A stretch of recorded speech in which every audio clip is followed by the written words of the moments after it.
150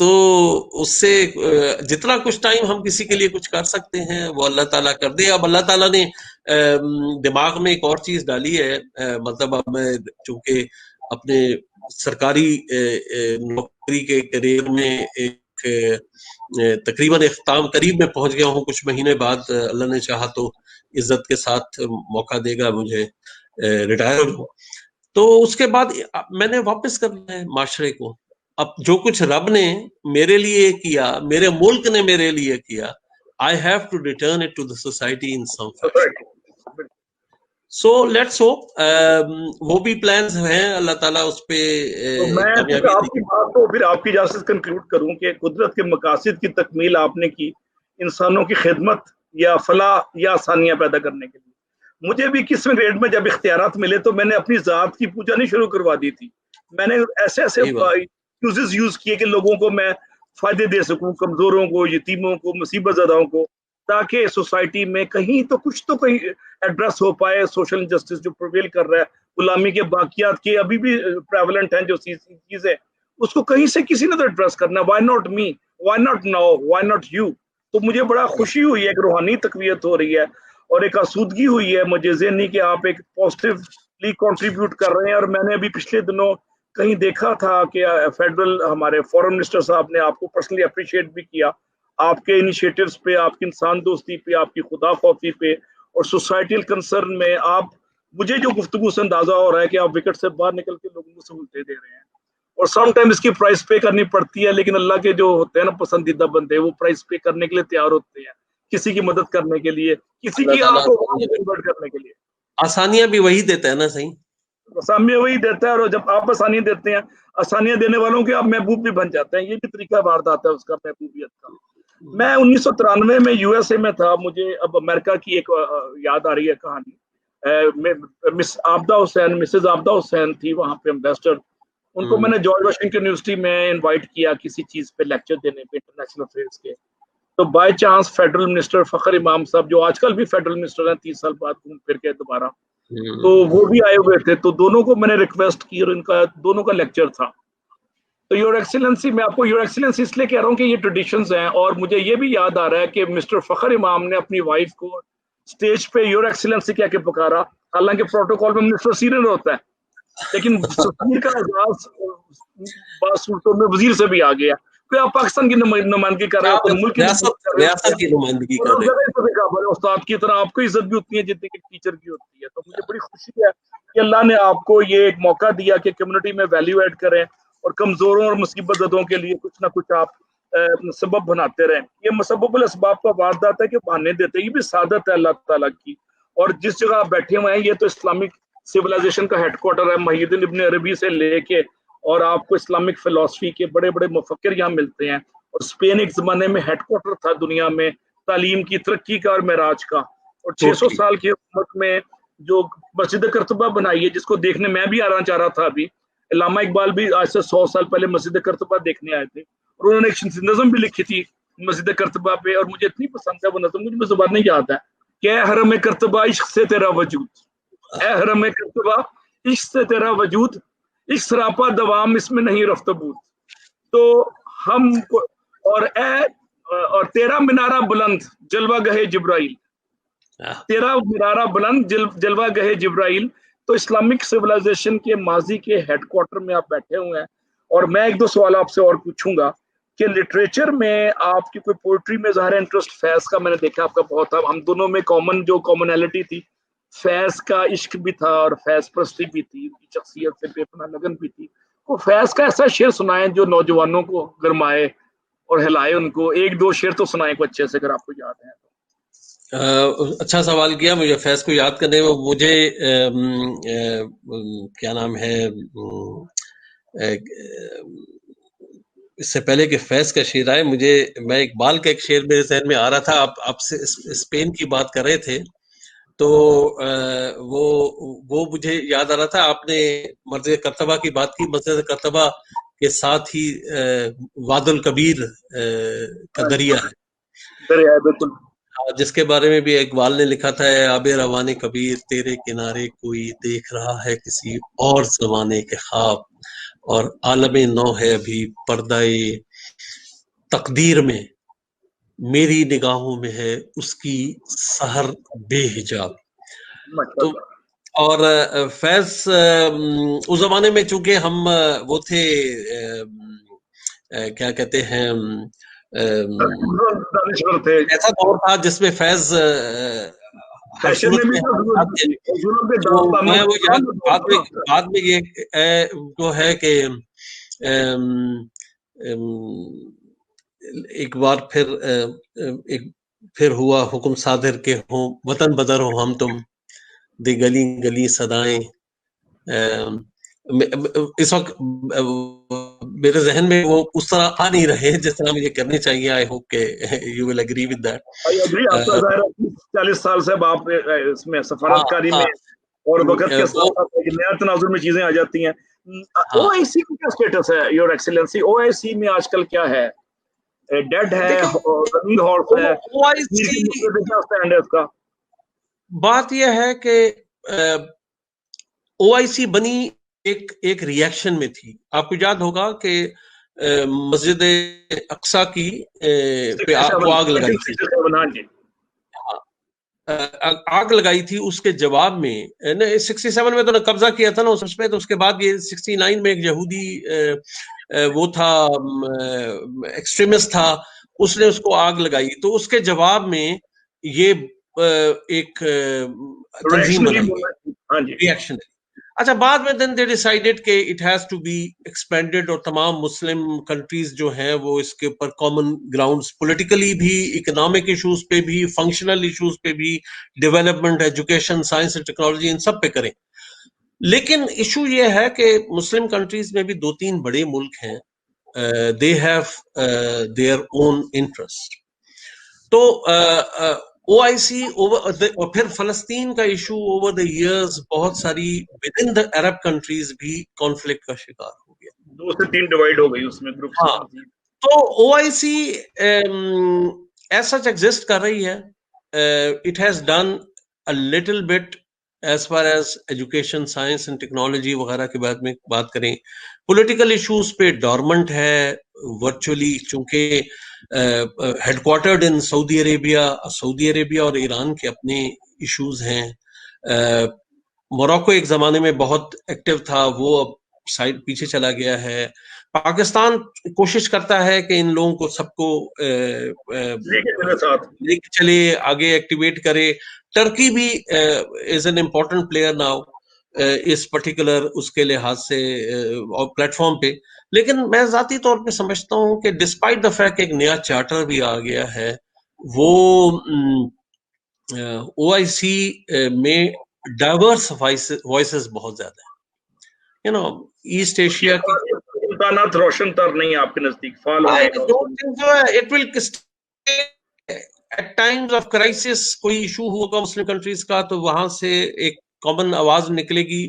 مثلا for example میں example دیتا ہوں, کشمیر کے اوپر ہم پوری ہر سال وہاں سے اپنی قراردادیں پاس کرواتے ہیں. دیر از اے کشمیر, وہ کانٹیکٹ گروپ بھی ہے, وہ بھی موجود ہے. ہماری ایفرٹس پاکستان کی بےتاش ایفرٹس ہیں, but there are number of countries جن کے اب کمرشل انڈیا کے ساتھ مفادات ہیں.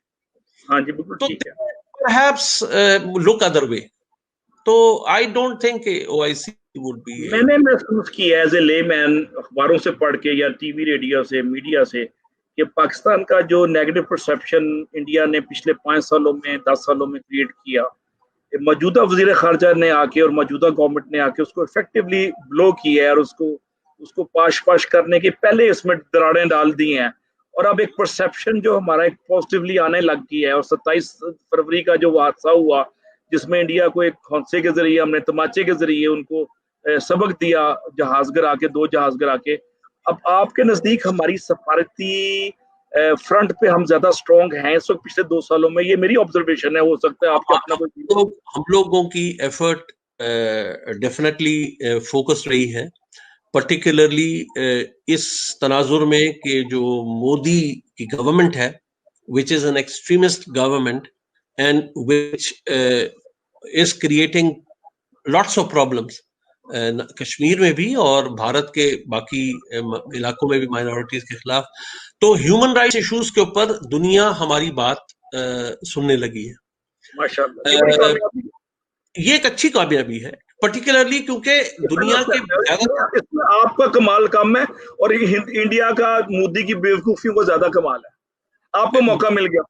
ہم لوگوں کو ہر ایک آپ نے ایکسپلائٹ کرنا ہوتا ہے نا سچویشن کو. تو ہم نے اس پرٹیکولر موقع کو میں ایسے پوزیشنز کریٹ کیے ہیں کہ ہم کوشش کریں کہ دنیا کے سامنے بات آ سکے. اور یہ آپ دیکھا ہوگا کہ اس کے اوپر دنیا میں بے شمار جگہوں پہ 5 اگست کے جو الیکشنز تھے جو کشمیر میں لیا ہے بھارت نے، اور وہاں پہ انہوں نے وہاں پہ اسٹیٹس چینج کرنے کی کوشش کی ہے. الٹیمیٹلی ڈیموگرافک صورتحال کو خراب کرنے کی کوشش کرنا چاہتے ہیں وہ لوگ. انٹرنیشنلی اس کو ایکسیپٹ کر رہے ہیں، لوگ سمجھ رہے ہیں. اینڈ ہماری کوشش یہ ہونی چاہیے کہ ہم متواتر اس چیز کو انٹرنیشنل کمیونٹی کے سامنے امپریس کرتے رہیں اور یہ چیز ان کے سامنے ڈالتے رہیں کہ پاکستان اور پاکستان جو ہے کشمیریوں کا مقدمہ صحیح طور پہ پیش کرتے رہے. تو آئی ایم شیور کہ وقت اس میں تبدیلی آئے گی. اور آئی پرسنلی بلیو کہ جو پالیسیز ہیں اس وقت انڈین گورنمنٹ کی وہ سسٹینیبل نہیں ہے. اینڈ ود ان انڈیا جو کرائسس ڈیولپ ہو رہے ہیں وہ ان کے لیے ان کو زیادہ ولنریبل بنائیں گے. جب اگر انڈیا ولنریبل بنتا ہے تو ریجن پورا جو ہے وہ ولنریبلٹی کی طرف جاتا ہے. اور اس پرٹیکولر مومنٹ پہ جہاں پہ کشمیر میں آپ دیکھ رہے ہیں کہ ورچولی پہلے بھی لاک ڈاؤن لگا ہوا تھا، اوپر سے کووڈ کا لاک ڈاؤن بھی ایڈ ہو گیا ہے. تو things have gone from bad to worse. وہ علاقہ جو ہے اس کے لیے اس کے رائٹس کو دوبارہ سے حاصل کرنے کے لیے وہاں کے اپنے لوگوں کو بھی ایفرٹ کرنی ہے. اور پاکستان تو کانسٹنٹلی ہم انٹرنیشنل کمیونٹی کے بالکل. ابھی آپ نے ساؤتھ ایشین کلچر میں ایک چیز نوٹ کی ہے، آپ کا چونکہ خمیر پاکستان سے اٹھا اور ہم نے 4 سے 5 ہزار سال کی انڈائریکٹ غلامی کی یورپ کی اور مڈل سینٹرل ایشین رولرز کی، افغانی رولرز کی. تو ساؤتھ ایشیا کا ایک عجیب سا مزاج بن گیا ہے جس میں بے حسی بڑی کامن ہے اور لوگوں کے ایموشنز اور فیلنگز کی رسپیکٹ نام کی چیز ایک تقریباً کانسپیکوسلی مسنگ ہے. آپ نے یورپ میں دیکھا ہوگا یہاں پہ ایموشن اور فیلنگز پہ کلاس 1 سے ٹریننگ شروع ہو جاتی ہے اور respect for ideas, respect for self esteem, self respect, اس پہ بڑا کام ہوتا ہے. آپ کے نزدیک کیا وجہ ہے کہ ساؤتھ ایشیا میں خاص طور پہ پاکستان جیسے ملکوں میں یہ بڑی اس پہ ایک بیگانگی، بے حسی، اجتماعی بے حسی جسے کہہ لیں، جس کی وجہ سے کبھی بھی جارج جو ہوا ہے امریکہ کا واقعہ، ایسے واقعہ تو ہر چوتھے دن پاکستان میں ہوتے ہیں، کبھی بھی اٹھتا نہیں ہے، اس بے حسی کی وجہ سے غالباً نہیں اٹھتا. آپ کے نزدیک کیا اس کی ریزن ہو سکتی ہے؟ آپ کچھ تجزیہ کریں گے؟ یہ بڑا مشکل سا میرے ذہن میں صدیوں سے بہت آل انکمپسنگ قسم کی وہ کا سوال ہے. میں ذاتی طور پہ سمجھتا ہوں 2-3 چیزیں ہیں. ایک میں اپنے پاکستان کے کانٹیکس میں بات کرتا ہوں کہ ہم لوگ سیلف سینٹرڈ ہوتے جا رہے ہیں، انڈیویجولسٹک ہوتے جا رہے ہیں. لیکن انڈیویجولسٹک یورپین ویسٹرن کنٹریز والے بھی ہیں، لیکن وہاں پہ بہت ساری چیزیں جو ریاست ہے اس نے اڈاپٹ کر لی ہیں اور وہ امپارٹ کر رہی ہے پاپولیشن کو، جو کہ ان بچپن سے انکلکیٹ ہو ان کے دماغوں میں گھس جاتی ہے. ہمارے ملک میں اگر ہم ایک چیز دیکھیں کہ تعلیم اور تربیت 2 اکٹھے ایلیمنٹ ہیں. جو ہم نے دیکھا کہ اوور دا ڈیکیڈز تعلیم کا ایلیمنٹ تو چل رہا ہے، تربیت کا ایلیمنٹ ہمارے اس سے آہستہ آہستہ نکلتا جا رہا ہے. اسکول لیول پہ میری بچی نے اسکول شروع کیا جب میں اس زمانے میں پیرس میں پوسٹڈ تھا، وہ فرانسیسی اسکول، محلے کے فرانسیسی اسکول میں اس کو بھیجتے تھے. وہاں پہ پہلے دن سے بچوں کو، ابھی اس کو زبان بھی نہیں آتی تھی، لیکن وہ بچوں میں اس طرح انہوں نے اس میں ڈالا کہ ہاتھ دھونا، اس بات کا احترام کرنا کہ جو کوئی بات کر رہا ہے دوسرا تو اس وقت تک بیچ میں انٹرپٹ نہیں کر کے اپنی بات کرنا، سچ بولنا، جھوٹ سے پرہیز کرنا. یہ تمام ایلیمنٹس ایتھیکل نارمز اور ہیومن ویلیوز، یہ چیزیں ہمارے ہاں کم سے کم ہوتی گئی. سیوکس یا ایتھکس ایز اے سبجیکٹ ہماری پرائمری یا اسکول لیول پہ بھی غائب ہو چکا ہے. ٹھیک ہے نا. اچھا دوسری طرف ہم لوگ ایک ایسے خطے میں ہیں جہاں جو بیسیکلی غریب خطہ ہے. یہاں پہ ایک کوشش ہر ایک کی یہ رہی ہے کہ کیک جتنا بھی ہے ان میں سے جتنا بھی حصہ تسی کٹ سکتے، جتنا بھی حصہ آپ نکال سکتے ہیں وہ کھینچ لو. ٹھیک ہے نا. تو ہمارا ایفرٹ یہی ہے. اچھا میں نے دیکھا کچھ ایسی سوسائٹیز بھی ساؤتھ ایشیا میں ہے، خصوصاً ساؤتھ انڈیا کی طرف کو کیرالا اور کرناٹکا، مڈل ایسٹ میں چونکہ میں بہت رہا وہاں میں چیز دیکھی کہ ایک بندہ دوسرے بندے کو کھینچ رہا ہے اپنی طرف، یعنی کہ آگے اوپر کی طرف، ہاں اٹھا رہے ہیں. ایک اگر نوکری پہ آیا ہے تو اس نے جیب میں 5 دوسرے بندے بھی سی وی رکھے ہوئے ہیں، اور آپ دیکھیں گے کہ سال کے اندر وہ 5 بھی وہیں بیٹھے ہوں گے. This element is missing as far as we are concerned. ہماری کوشش یہی ہوتی ہے کہ میں مل گیا ہوں، مجھے اگر مل گیا ہے، خیام اکبر کو اگر جگہ مل گئی ہے تو باقی دروازے گرین پاسپورٹ آنے والے کے لیے نہ کھلے رہے. رائٹ آف پیسفل کوگزسٹنس اسے کہتے ہیں، پرامن بقائے بامی. ہاں وہ میں ہی ایگزسٹ کر. اب آپ اس کا نتیجہ دیکھیں نا. صحیح اس کا نتیجہ کیا ہے پتہ نہیں، میں ڈائگریس کر گیا ہوں کوشچن سے، لیکن میں ایک نتیجہ گلف میں بینکنگ سیکٹر پاکستانیوں نے بنایا.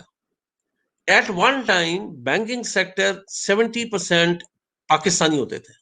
بنایا تھا. ہاں جی بہت ایگزیکٹلی یو آر رائٹ. آپ کسی ملک میں چلے جائیں، سعودی عرب چلے جائیں، یو اے ای چلے جائیں، عمان چلے جائیں، کویت چلے جائیں، ایوری پاکستان. اچھا تو آج آپ دیکھیں وہ بینکر پتہ نہیں کہاں چلے گئے ہیں. 80% آپ کو بینکرز وہ نظر آتے ہیں جو کہ آپ نہیں ہیں. اس کی مین وجہ یہ تھی کہ آپ نے دوسروں کے لیے راستے بند رکھے. سملرلی ایک اور اسی طرح کی ایلیمنٹ ہے کہ جو چیزیں ہیں، میں اس سے بات ہے ہماری ویلیو ایڈیشن کی طرف. میں بچوں کیونکہ نوجوانوں کی بات بھی یہاں پہ ہو رہی ہے، تو میں ہمارے لیے ایک بڑی ضرورت، بہت امپورٹنٹ چیز یہ ہے کہ ہم سیکٹرز اپنی ویلیو ایڈیشن کریں. پاکستان سعودی عرب میں اس وقت 25 لاکھ کے قریب پاکستانی ہیں. ان 25 لاکھ میں سے 80-85% وہ لوگ ہیں جو کہ unskilled, semi skilled labour class count ہوتی ہے.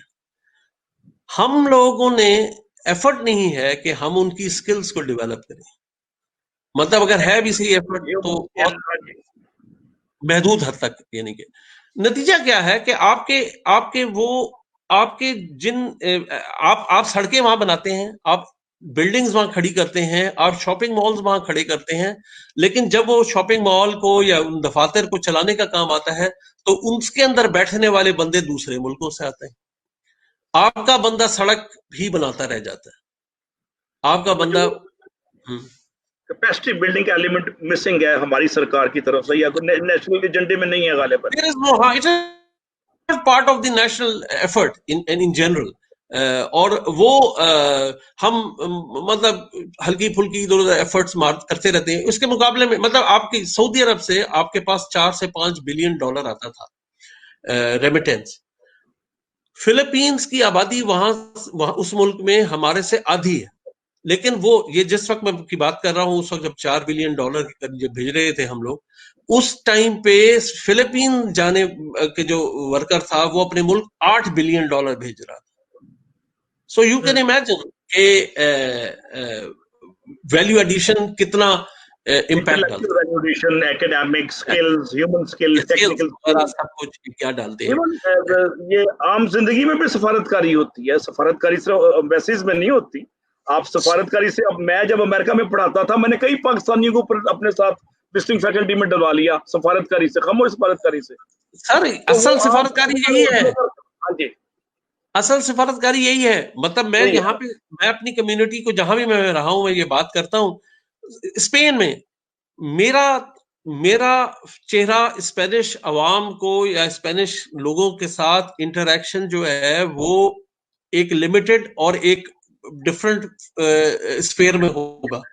جو بندہ یہاں رہ رہا ہے, جو دکان چلا رہا ہے, جس سے اس کا گاہک بھی اسپینش آ رہا ہے, جو بندہ یہاں پہ کام کر رہا ہے, جو ہر روز جو کسی بھی سیکٹر میں ہے اور وہ ہر روز انٹریکٹ کر رہا ہے, وہ جو پاکستان کی یا پاکستانیت کی پکچر وہاں پہ پریزنٹ کرے گا, یا پاکستان جو وہ سفارتکاری جو وہ کر سکتا ہے, وہ ہم ڈپلومیٹس پاکستانی جو ہیں اس طرح نہیں. سفارتکاری ہے. ہاں, تو I totally agree. آپ نے واشنگٹن میں what you must have done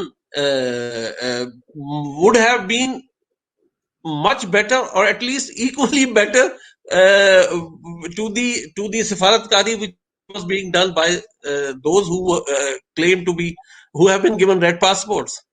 اچھا یہ بتائیں کہ کیا ہمارے سفارتکاروں کو یہ تربیت کا حصہ ہے کہ آپ نے ڈسٹرس رکھنا ہے, روڈلی بولنا ہے, ایروگنٹ نگاہ دینی ہے, ہر ایک کو حقیر فقیر اور تمسخر سے تذلیل سے بات کرنی ہے, یہ کیا تربیت کا حصہ ہے؟ یہ آپ تو اللہ کے فضل. میں نیو یارک میں کئی دفعہ اور میں خود تو گورنمنٹ آفیشل تھا, اس کے بعد واشنگٹن میں ٹھیک ہے میں پڑھتا تھا, سامنے ایمبیسی تھی تو سلام دعا ہو گئی تو تھوڑا سا پریویلیج مل جاتا تھا, لیکن جنرل پرسپشن یہ ہے کہ ہماری ٹریننگ جو والٹن لاہور میں ہوتی ہے پہلی 6 مہینے کی, میں اتفاق سے پڑھاتا بھی ہوں سول سرونٹس کو جو C S S under training ہوتے ہیں, میں نے دیکھا کہ تربیت میں بھی وہ ڈے 1 سے کچھ ایلیمنٹ ایسا ہے, کوئی چورن کھلایا جاتا ہے جس کے بعد عوام سے ڈسٹنس, رابطہ عوام کے بجائے ڈپٹی وہ جو ڈاکٹر نذیر احمد تھا گورنمنٹ کو جو پرنسپل, یا ڈی سی لاہور تھا مسعود خطر پوش, یہ 2 ہی بندے ملتے ہیں ہمیں لاہور کی ہسٹری میں.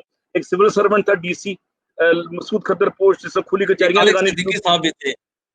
طارق صدیقی تھے, ان کا بھی طارق صدیقی صاحب تھے, بہت بڑی بلا تھے وہ. انہوں نے کھلی کچہریاں لگائی اور لوگوں کو سنا, اور گورنمنٹ کالج کے پرنسپل تھے ڈاکٹر نذیر 1960s میں, انہوں نے بھی کھلی کچہری لگائی, دروازے کھول دیے بچوں کے لیے, بچیوں کے لیے, ایون اپنا گھر دے دیا جب ہاسٹل کم ہو گئے لڑکے لڑکیوں کے لیے.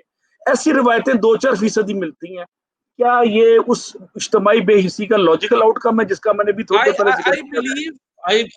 A lot depends کہ جو سسٹم, یہ جو اسٹرکچر کریٹ ہوا نا سول سروسز کا, اور یہ پارٹیشن یعنی کہ پاکستان بننے سے پہلے کا ڈیولپ ہوا ہے, وہ اس وقت کے جو کہ سائیکی تھی یا اس وقت کا جو کہ سسٹم تھا, ضروریات تھیں, وہاں پہ وہ ڈسٹنس رکھے جاتے تھے اور ایک ہوا بھی کریٹ کرنی, ہاں ایک بھی کریٹ کرنی ہوتی تھی کہ جی یہ اب پاکستان کے آپ نے سول سروس اکیڈمی کا دیکھا ہوگا, لوگوں اس پہ خدمت الناس پبلک سروس ڈیو پالیسی کاغذوں کی حد تک, یہ ڈیو پالیسی, ہاں نہیں یہ لوگوں کی حد تک ہے. پرابلم یہ ہے کہ سول سروسز ابھی بھی دماغی طور پہ ہمارے معاشرے میں اس کو ہم سپیریئر اینٹیٹی کے طور پہ لیتے ہیں, سپیریئر پلیٹ فارم کے سینٹرل سپیریئر سروسز ہی غلط ہے اخلاقی طور پہ. اس میں ہی وہ تکبر کی سے آ جاتا ہے. میں ذاتی طور پہ اگر میرے پاس کوئی ریفارم کرنے کا اختیار ہوتا, I would have chosen some other paths. ہمارے پاس یہاں پہ بہت ایفرٹس ہو رہی ہیں, مختلف ریفارمز کمیشن بنے ہوئے ہیں, ریفارمز کمیٹیاں بنی رہتی ہیں, لیکن I sincerely doubt کہ وہ کبھی بھی اس کے اوپر اس طرح عمل درآمد ہوگا. پاکستان میں ڈراسٹک غزالی رہے گی, روح بلالی نہیں رہے گی. سر بات یہ ہے کہ آپ کو بہت ساری اختیارات جو ہے نا آپ کو local government, elected local governments کے حوالے بنانے ہوں گے, ڈیوالو کرنی پڑے گی, ڈیولوشن کے بغیر کوئی چارہ نہیں. وہ ڈیسیجن میکنگ, جب ڈیسیجن میکنگ نیچے تک جاتی ہے, میں فرانس میں رہا ہوں, جرمنی میں رہا ہوں, یہاں اسپین میں دیکھ رہا ہوں یورپ کے اسٹرکچرز کو, اور میں نے دوسرے جگہوں پہ بھی اس کا پڑھا ہے.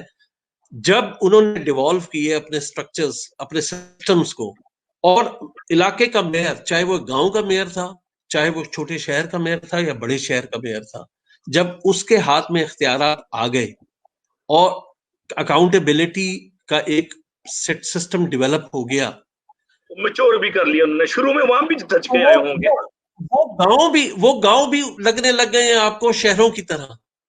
وہاں بھی گلیاں پکی ہو گئی, وہاں بھی سیوریج سسٹم بہترین ہو گئے, سکولز وہاں پہ بھی چلنا شروع ہو گئے. میڈرڈ میں پڑھنے والا بچہ میرا خیال ہے کہ اندلوسیا کے کسی دور دراز گاؤں کے بچہ دونوں تعلیم ایک جیسی حاصل کر رہے ہیں. یہ بڑی بات ہے, یہ 100 سال لگا ہے سسٹم کو میچور ہونے میں. لیکن یہ ضروری ہے. بدقسمتی کیا ہے ہمارے ہاں ڈے ون ہی سٹارٹ نہیں ہوتا, ہم اختیار نہیں دیتے, یا اگر جن کے پاس اختیار آتا ہے, جو الیکٹڈ آتے بھی ہیں, وہ اپنی چودراہٹ بنانے کے لیے آتے ہیں.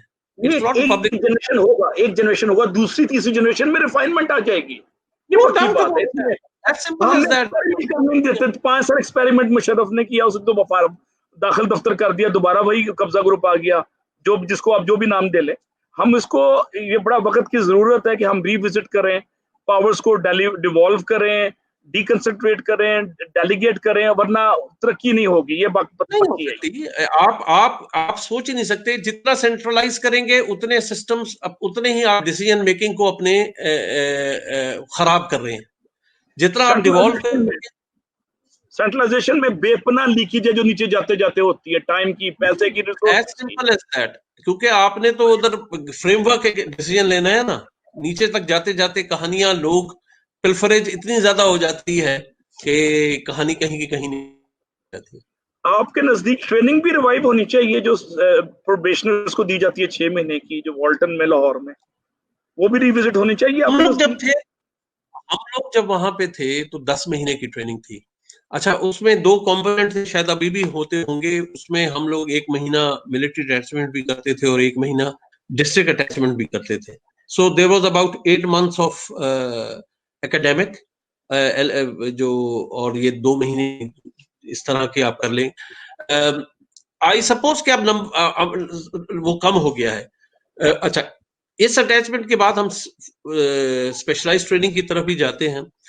پوائنٹ صرف یہ ہے کہ آپ نے دیکھنا یہ ہے کہ ڈسپائٹ دا فیکٹ کہ اب وہاں پہ چونکہ جو امتحان ہے اس کی ویلیو ہو گئی ہے الٹیمیٹلی آپ کی سینیورٹی کی ایڈجسٹمنٹ کے لیے بھی, لیکن آیا ٹرینرز بھی اور ٹرینیز بھی اس کو لے رہے ہیں صحیح طرح کے نہیں.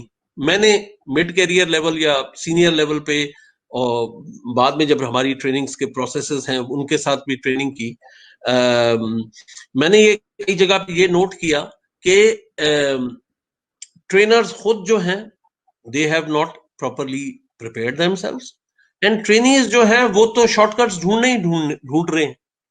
اینڈ انفارچونیٹلی سسٹمز میں ایسے گیپس موجود ہیں جہاں پہ وہ اس کو ایکسپلائٹ کر کے نہ صرف وہ باقی ٹرینیز کے لیے انفارچونیٹلی ان کی ایفرٹس کو بھاگتے ہیں اور ان کو اوورٹیک کر جاتے ہیں.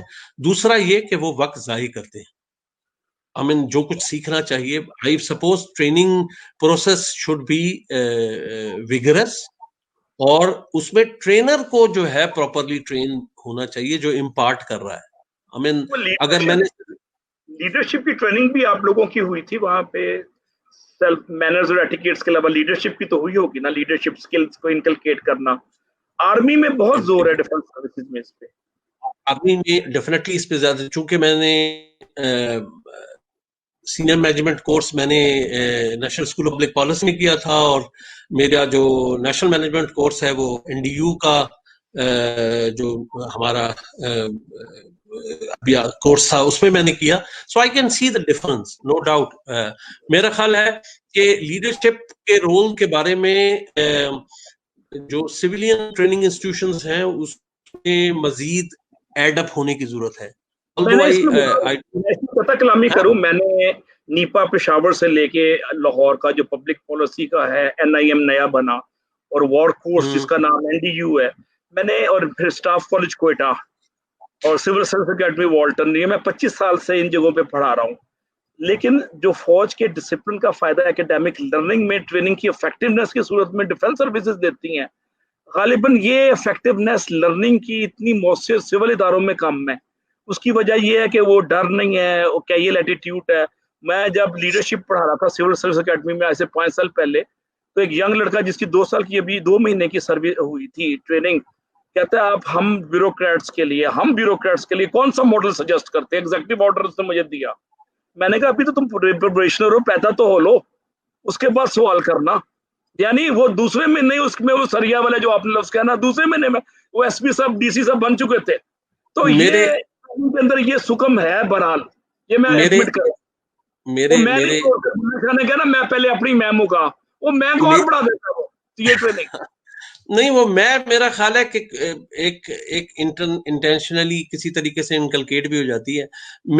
میرے اپنے کولیگز کے ساتھ جو ہے نا یہ اس بات کے اوپر تھوڑا بہت جھگڑا رہتا ہے. آئی پرسنلی فیل کہ ہمیں اپنی ٹریننگ سسٹمز کو مزید اسٹرینتھن کرنے کی، اگر ہم نے ٹریننگ دینی ہے، اگر ہم نے کرنا پڑے گا، اوور ہال کرنا پڑے گا. میں تو یہاں تک جانے کو تیار ہوں. ہاں.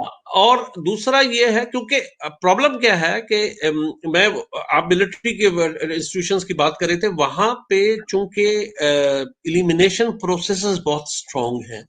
آئی مین ہر پروموشن بیلنس بھی بڑا اسٹرانگ ہے ریلیٹو ٹرمز میں. اکاؤنٹیبلٹی بھی بڑی اسٹرانگ ہے.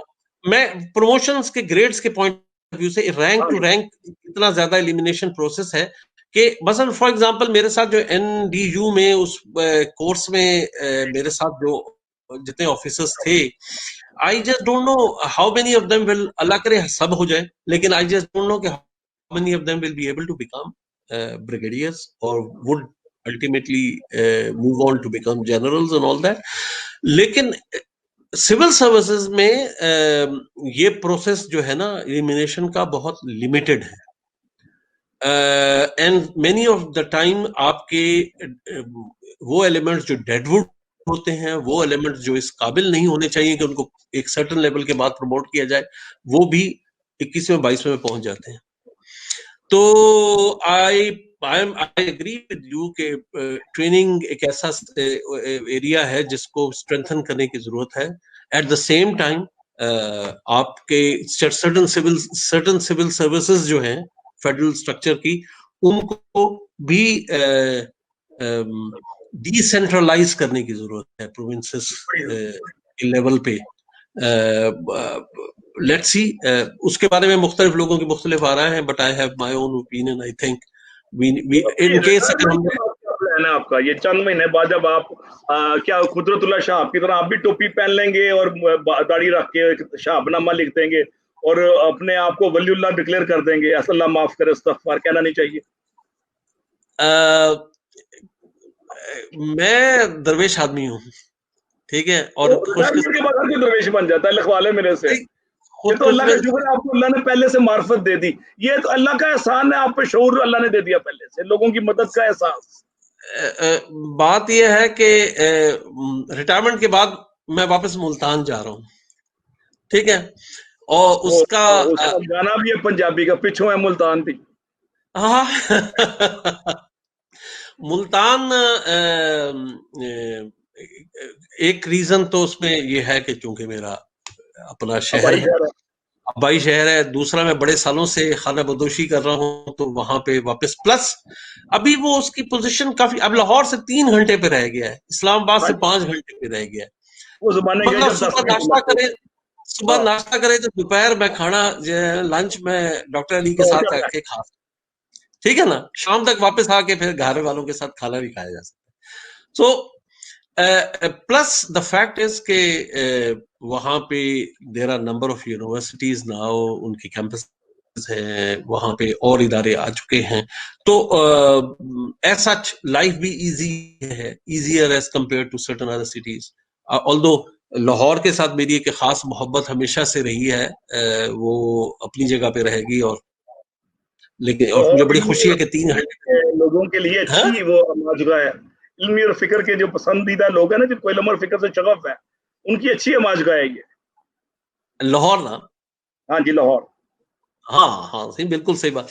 تو میرا اچھا اب بات آپ کر رہے تھے کہ پلان کیا ہے، تو پلان یہ ہے کہ 2 چیزیں ہیں. ایک تو پرسنل لیول کی بات ہے نا کہ جو کچھ میں نے میری سوسائٹی نے، میرے ملک نے مجھے دیا ہے، I have to return it back in some form to the society. اس سلسلے میں مختلف چھوٹے موٹے کاموں پہ ایک پلان میرا ہے. اسکولز، سرکاری اسکولز، سرکاری اسکولز کے لیول پہ ان کے بچوں کے ساتھ میری انٹریکشن میں کرنا چاہوں گا. ان کو اون بھی کر سکتے ہیں، اسکول اون کریں، اس کو آگے ڈیولپ کریں. سرکاری اسکول اب نئی پالیسی آئی ہے، اب سرکاری اسکول اون کریں، اس کو انٹلیکچولی ڈیولپ کریں. ہاں نہیں that is also, that is exactly وہ ایک اور ایلیمنٹ ہے. میرا یہ ہے کہ مطلب ان تک اپنی جو کچھ اگر میرے ہاتھ میں رب نے مجھے کچھ دیا ہے، سکھایا ہے، یا جو کچھ میں نے زندگی میں سیکھا ہے، تو وہ کسی نہ کسی فارم میں اگر میں کسی کی مدد کوئی کسی تک پہنچا سکتا ہوں، وہ علم کا قطرہ بھی، تو وہ ہو سکتا ہے اس کے لیے سمندر بن جائے. تو ایک تو یہ ایلیمنٹ ہے. دوسرا یہ ہے کہ کام چھوڑنا نہیں ہے، کام کچھ نہ کسی فارم میں کرنا ہے. تو اس کے سلسلے میں پاکستان ایک ایسا ملک ہے جہاں جو بھی بہت پیچھے ہے، پرٹیکولرلی ٹیکنالوجیکل انوویشنز کی ڈیولپمنٹ میں.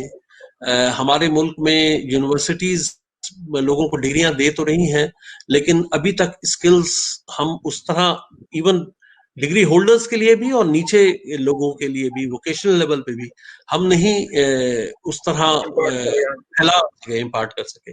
تو آج سے 10 سال بعد کا پاکستان جو ہے، اگر ہم نے اس کو ایک ماڈرن پاکستان کے طور پہ، ڈیولپڈ پاکستان کے طور پہ دیکھنا ہے، تو ہمیں آج سے اپنی کمر کسنی ہوگی، چیزیں بنانی ہوں گی. تو میری ایفرٹ یہ ہوگی وہاں پہ کہ ایک جو ایمرجنگ ٹیکنالوجیز ریلیٹڈ ایشوز ہیں، آئی ٹی ہے، اے آئی ہے، روبوٹکس ہے، آئی او ٹی ہے،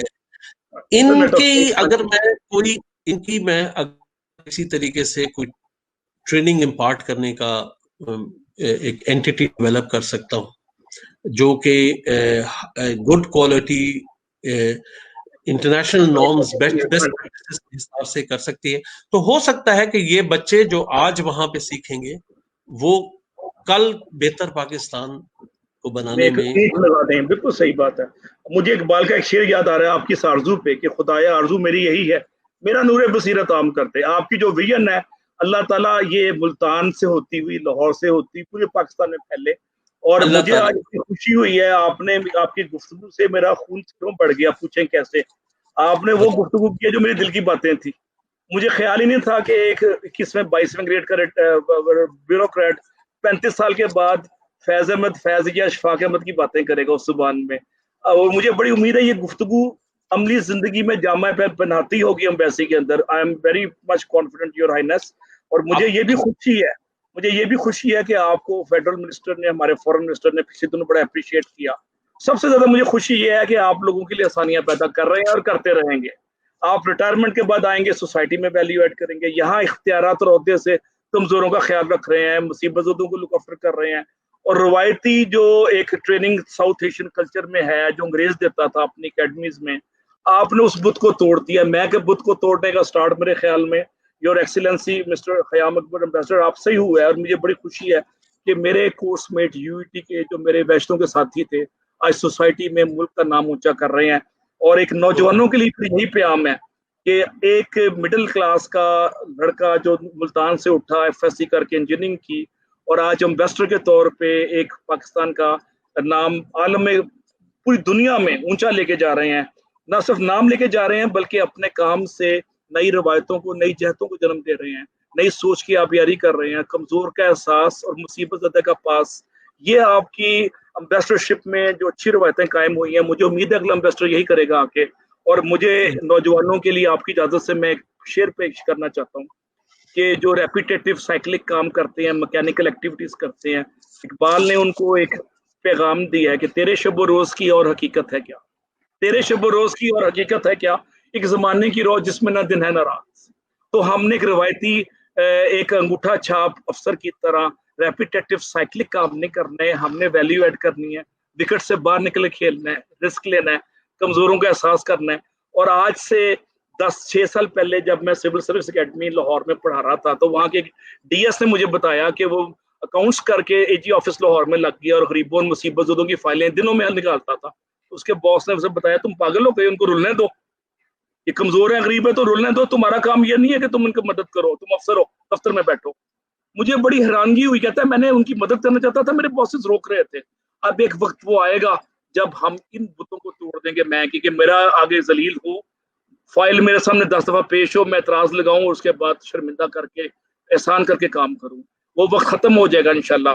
وہ آپ کو فیض کا شعر یاد ہے جو آپ نے پڑھا تھا اپنی جوانی میں یو ٹی میں, کہ خاک نشینوں اٹھ بیٹھو وہ وقت قریب آ پہنچا ہے. میں اب یاد کرنے بنا رہے ہیں یہ نیا عمران خان, وہ وقت قریب آ پہنچا ہے جب اڑائے جائیں گے, جب تاج اچھالے جائیں گے, گرتی ہوئی میری مجھے یاد کا وہ شعر آ رہا ہے آپ کے ذہن میں, میرے شعر میں بھی آ گیا. اب عمران خان کی گورنمنٹ سے ہمیں توقع ہے کہ روایتی بتوں کو توڑیں گے اور ریئل ٹرمز میں ریفارمز کریں گے. سول سروسز میں, گورنمنٹ کے اندر, یونیورسٹیز میں ایمرجنسی ایجوکیشن ایمرجنسی کا وعدہ کیا ہوا ہے پرائم منسٹر نے, 2 سال ہو گئے ہیں. ایز اے پروفیسر میں ہر فورم پہ ریمائنڈ کرانے کی چرچا کرتے ہیں عمران خان صاحب, ایجوکیشن ایمرجنسی میں یونیورسٹیوں میں سے 1-2 ہارورڈ بنا دیں, $100-200 بلین کی ایکسپورٹ نالج کی ہوگی. پیاز, گنڈے اور سیمنٹ اور سریے کی ایکسپورٹ سے ہمیں پیسے نہیں مل رہے, $20 بلین ملتا ہے پورے ملک میں, اور گوشت یہاں 300 روپے سے ویلیو ایڈیشن نہیں کریں گے. جب تک ہمیں نالج اکانومی میں گھسنا پڑے گا, ہمیں انٹرنیٹ آف تھنگز میں آنا پڑے گا, آرٹیفیشل انٹیلیجنس میں آنا پڑے گا, اس کے بغیر کام نہیں پڑتا. سر آپ کی شکریہ کے ساتھ, آپ کے ٹائم کی بڑی قیمت ہے, your Excellency, God bless you. Pakistan واپس آئیں تو ہمیں ملیں اور بچوں کو اپنے علم سے نوازیں. God bless you. پاکستان زندہ باد. Thank you. خدا حافظ, بہت بہت شکریہ.